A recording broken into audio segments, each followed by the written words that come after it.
From Southwest Ohio to the State House, these two Democratic mayors are looking for a major promotion.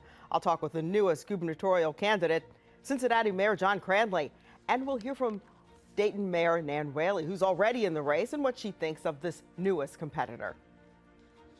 The whole point of doing a census is to make sure that we're able to ensure that our democracy keeps up with the population by reflecting population change. Census data and the state of Ohio, what a new report shows about our neighbors. It can't be the shared story that we only learn about Black history during February and we go from slavery to the civil rights movement. And a conversation about critical race theory. The Columbus School Board president talks history in its true form. Face the State starts now.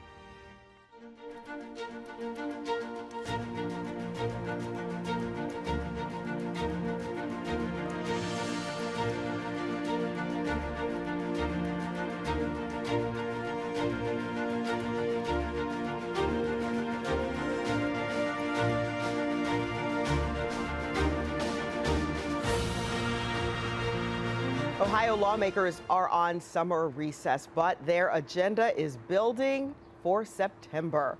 Republicans tell our partners at the Columbus Dispatch that they'll be discussing vaccine requirements and mask mandates for both businesses and schools. This is happening as both the Delta variant and a lack of vaccinations throw sort of a wrench in Ohio's COVID-19 recovery. We thank you for joining us for Face the State this morning. I'm Tracy Townsend. Though we might be tired of it, COVID-19 is not tired of us. In fact, look at our 2-week moving average as of Thursday last week. We are on the upswing, which means future leaders need to have a plan. That includes the candidates running to be Ohio's next governor. Cincinnati Mayor John Cranley weighed in and told me that while he thinks it's important not to politicize COVID, he does think it's important to listen to the experts and get vaccinated against the virus. I talked with him this week after he announced that he's running for governor. Given how contagious this new variant is, we may all end up getting COVID, but the people who get the vaccines get less severe cases, are extremely unlikely to die. And so, not that it never happens, but it is the best solution that we have is to do that. And I also believe that this government has been attacking freedom. And so if a religious organization, if a school, if a high school or a grade school or a private employer decides that a requirement of work for safety purposes is testing, is vaccines or masks, they should be allowed to do that. That's what the freedom of association that's guaranteed in our Constitution is. Okay, Mayor Cranley is the latest person to join the governor's race. He's been in office in Cincinnati since 2013. He grew up in the Price Hill neighborhood and is a graduate of St. Xavier High School and has earned degrees from John Carroll University, Harvard Law School, and Harvard Divinity School. Cranley says our state needs a comeback, and he says he's the one to lead it. Columbus is growing and Cincinnati is growing, but most of the other state is not keeping pace with national growth. Young people are moving away. It's not moving in the right direction. Cincinnati, by contrast, had a similar trajectory as the state for most of my life, where it was shrinking in size, but now is growing again. And we've made a comeback. Wages are going up in Cincinnati. Things are moving in the right direction. For the first time since 1950, we will have an increase in the census after decline after decline after decline. So Ohio needs a comeback. We deserve a governor who's led a comeback. Mike DeWine and the Republicans, their career is synonymous with Ohio's decline. My career is synonymous with Cincinnati's comeback. And that comeback is about 3 big ideas to rebuild the middle class. 1, 30,000 jobs that I'll create every year that will pay a minimum of $60,000 a year, a middle class salary. 2nd, legalize marijuana to get the tax revenues and to get the benefits of the jobs, but to use the tax revenue to pay for those jobs that I just mentioned. And 3, a first of its kind dividend from the natural gas energy profits of our state of $500 per family per year It's projected to go up about 10% a year. And that means within about 7 years would be $1,000 per family. They have a dividend like this in Alaska, and we deserve it here in Ohio. And it's the exact opposite of what the Republicans did with HB 6, which was to take money from the people of Ohio and give it away to the special interest. Cranley's opponent on the Democratic side is another Southwest Ohio mayor.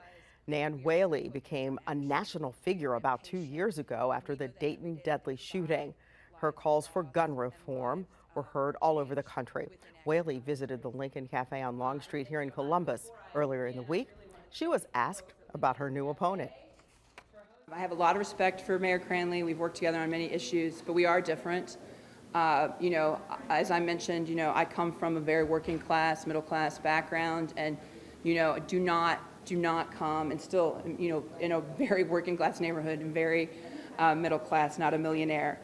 I think that's a big difference. We have different styles for sure, and I think that's key. And I don't know if you noticed, but I do look different than every single candidate that's running for governor today. How about legalizing marijuana? If you called for it, would you fully support fully legalizing marijuana? Oh yeah, we were the first city in the state to decriminalize marijuana by a vote, and in that vote I said if the state would do it, if we could, we would have legalized it in Dayton years ago.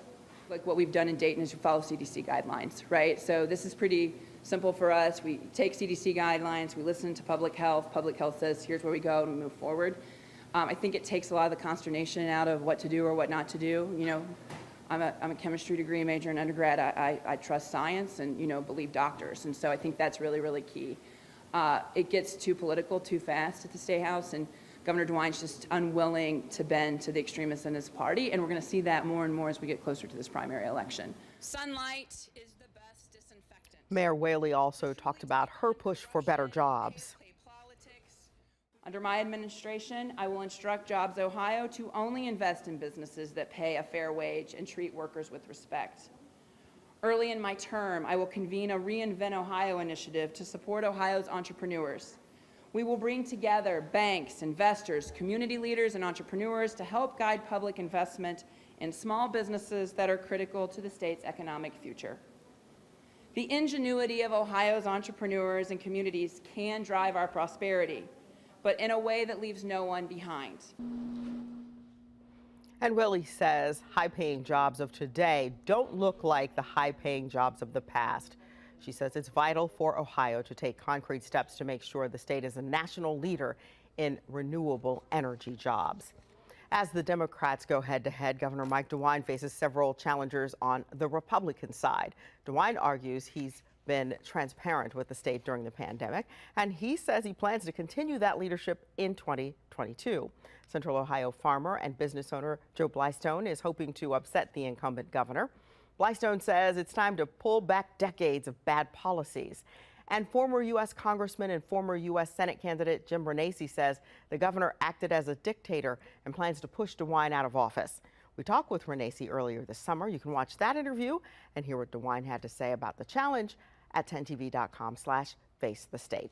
These are the lines that decide who gets to run to represent you in Congress. Take a look at your screen. But as we've been saying, it's all about to change. Ohio is expected to lose one seat because of what's in the census.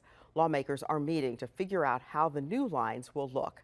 What data will they use? Some of it is from the census, and the details were just released this past week. Here's what we learned about our state. Ohio had a growth of about 5% over the past decade. That's less than states in the South or West. Most of the Midwest experienced little to no growth over the past 30 years.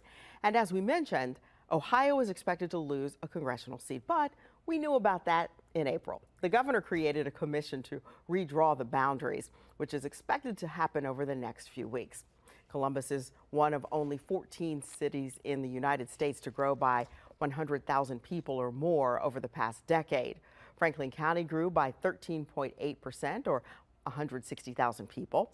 Delaware and Union counties each grew by more than 20%. Nationwide, the headline boils down to one word: diversity. It's not just going to be a white America anymore. It's going to be an America that is very fluid in terms of its race and ethnicity, especially among the younger population. Local leaders who choose to use this data may make decisions such as where to build roads and hospitals. The whole point of doing a census is to make sure that we're able to ensure that our democracy keeps up with the population by reflecting population change. White Americans now account for less than 2/3 of the population. That's down more than 8%. The number of Black Americans climbed by single digits, Asians and Latinos by double digits, and people who identify as multiracial spiked 276%. This morning, a congressional roundup for you starts with the 15th district, 1 week after that primary election for a candidate to replace the retired Steve Stivers. Mike Carey won the Republican vote in that special election to the U.S. House.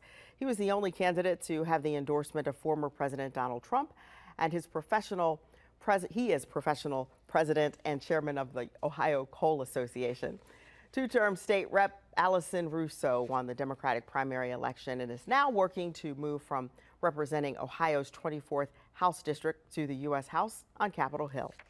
I have proven myself in my service in the State House to be someone who is going to be a representative who goes to Congress, who's going to be willing to stand up to special interest and the lobbyists who run Washington, knowing that I will be someone who's going to fight for the working families in this state and in this district, fighting for things like good paying jobs, for affordable health care, for quality education, and a chance to live a good life here in Ohio.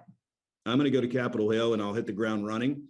There will not be on-the-job training for me, but I'm an outsider. I'm somebody that's never served in office, and I'm not going to be like your typical politician that is just going to wait to get things done. In the business world, as anybody who's listening knows, we can't wait. We have to act now. We've got a plan. We've got a direction. We've got to move forward. And listen, I'm excited about the opportunity. Congressman Troy Balderson, who represents the 12th district, spent his Monday on the campus of Ohio Wesleyan University, highlighting advances in agriculture. The Republican talked with soybean-related companies to learn about the value chain. Soybeans, as you may know, are Ohio's top agricultural export. And Balderson wanted to highlight a lab dedicated solely to innovative new uses for soybeans. Research is driving new uses for soybeans, which will help farmers by creating more demand for this commodity. Balderson is a member of the House Committee on Agriculture. All right, so if you've been looking to buy a home, you know it's a tough market, but homeowners aren't the only ones feeling the pinch. I don't mean to impress anybody, I just want to work. Why this small business is struggling.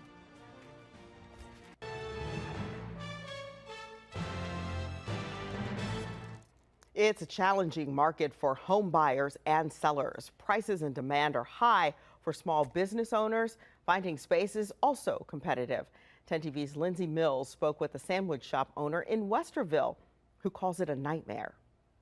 Sue Shields says in her 29 years of owning Yogi's Hoagies, she's never experienced a more challenging time. For one, she can't find enough workers. Now she needs to find a new place. I can't explain it. At 84 years old. So I don't mean to impress anybody, I just want to work. Sue Shields is a mom, grandmother, and great-grandmother. It's what I do. I don't know how to not work. If there's anything she's just as proud of as her family, it's her business. These people are wonderful people here. They are so supportive. She makes every customer feel like family. I'd be a fool not to stay here. But she can't. We need someplace to go. The doors at this South State Street shop are about to close for good. They sold the property. She owns the business, but not the property. Every place that we call here in Westerville, they either don't call us back or they've already been leased. It's a difficult time for small business owners to find space. I think anyone in Westerville is even there. Jay Zollers works with commercial real estate as a broker and owner of RZ Realty in Columbus. He says across Central Ohio, office space is available and affordable, but the demand for flex space is high and hard to find in certain places. I get calls daily for people looking for warehouse space in Westerville. For Yogi's Hoagies, Zoller says it could be challenging to find space nearby. But for Sue, Westerville is home. I don't know how not to work. I can't imagine getting up in the morning and not coming here to my store. And it's more than a business. It's her purpose, her independence. I don't want anyone to feel responsible for me. My daughters, I'm responsible for me, and this was what I counted on. Sue says some loyal customers are working to try to find her a place. For now, their last day is August 28th. In Westerville, Lindsay Mills, 10 TV News. A reckoning on race coming up, why the Columbus School Board president says she came out against new legislation.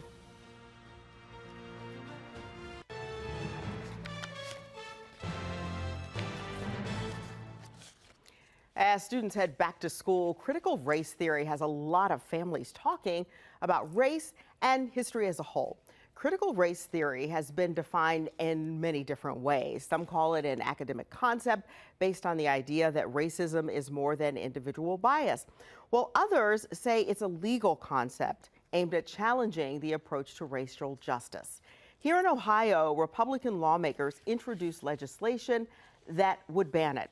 That caught the attention of the Columbus City School Board and President Jennifer Adair. She spoke at a Columbus Metro Club discussion about the board's decision to come out against two bills. I think that there's some kind of misunderstanding or misconception about K-12 curriculum in general, that somehow it's been labeled perfect already. And the truth is it's not. The truth is it is far from perfect. The truth is K-12 curriculum is taught differently in every state. You can pick up a textbook that is made by the same company that has different facts, different stories told depending on where you are. The Texas book is different than the Ohio book. You know, I think there's a misconception. The winners write the history. The winners write the story. And I think this is a move to center it, to really highlight in those stories and context other stories, other people's stories in that shared history. It isn't just the Pilgrims came over and the Indians were bad and they took over the Indian. I mean, that can't be the shared story. It can't be the shared story that we only learn about Black history during February and we go from slavery to the civil rights movement. Earlier this summer, the Verify team looked at whether critical race theory is taught in Ohio schools. You can find Karina Nova's Verify report at 10tv.com/verify. Well, cheating in school isn't new, but a new study suggests that cheating is more of an issue than school administrators thought. For example, academic misconduct investigations at The Ohio State University doubled from 2019 to 2020. But some lawmakers are actually targeting their teachers for the same thing. 10 TV's Kevin Landers takes us to campus. Plagiarism, answer sharing, paying someone to complete your coursework. Cheating has always been an issue on college campuses, but experts say the pandemic made it even worse. 30% said they've cheated more since the pandemic has started. Professor George Watson of Marshall University is the lead author of this new study that showed students cheated more in online classes compared to live classes during the pandemic.